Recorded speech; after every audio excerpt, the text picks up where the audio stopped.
Ialatsiny ny fatapahana amin'ny travitsy moa zany amin'ny fanarahantsika ny miara-manonja MBS Radio Mada noho ny antony tsy avato anatiny mihitsy, tsy avato anatiny fa resaka herinaratra avy any ivelany ihany no hahatonga ny fatapahana dia ialana tsiny be dia be io moa fa ohatran'ny sakafo isan'andro e dia tsy maintsy atrehana le izy fa dia toy ihany zany ny fandarantsika miara-manonja MBS Radio Mada. Hotsika teo hoe raha misy hoe fahitiny banky any Amerika any amin'izao fotoan'izao dia manontany namanany hoe manahoana ny any Madagasikara dia ny etỳ Madagasikara ilay atao hoe fitantanana mihitsy ny fahity satria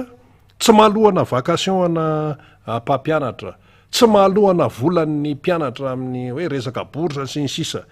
tsy mahaloha ihany koa any amin'ny reny resaka hoe zay nahazo tolotra tamin'ireny marché public reny andrenesana menomenomana daholo zany rehetrarehetra zany. Ahoana ihany koa ny lalana tsy vita fa potika etseroa tsisy vola fanakaiza ny vola anefa to hitany be sy maro hoe to mandeha ihany ny hoe fantsifana gazoal sy lasantsy etsero misy volany apahany am'ireny fa aiza le izy koa manino ny ty lalana amin'ny route nationale nyty lalam-pireneny ity ny tena potika adray zany any ambily be ambanja mianavaratra any manahoana rehefa tonga reny taxi brosy reny tena mikilay mihitsy hoe tena zay tonga dia fa tsy maintsy misy mikitika foana aloha mijery motera kely sy ny sisa fa tena misy ny fahasimbana zay zany le izy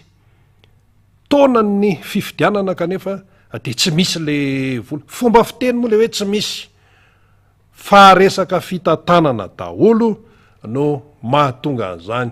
rehetrarehetra izany. Resaka fitantanana tsy mandeha amin'izay laoniny ny fanaraha-maso tsy mandeha amin'izay laoniny resaka rafitra be dia be no azokanina ao anatiny zany rehetrarehetra zany no mitambatra mahatonga na malagasy antra velona tahaka an'izao. Zay ne le izy e. Raha ijery indray tsika ty amin'ny resaka fanabeazana efa nisy ihany moa ny fitenenana teo zany ny amin'ny hoe amin'izao hoe maitsoahitra zao any ambanivohitra any eny tena me mitombo ny mpianatra tsy miditra an-tsekoly e.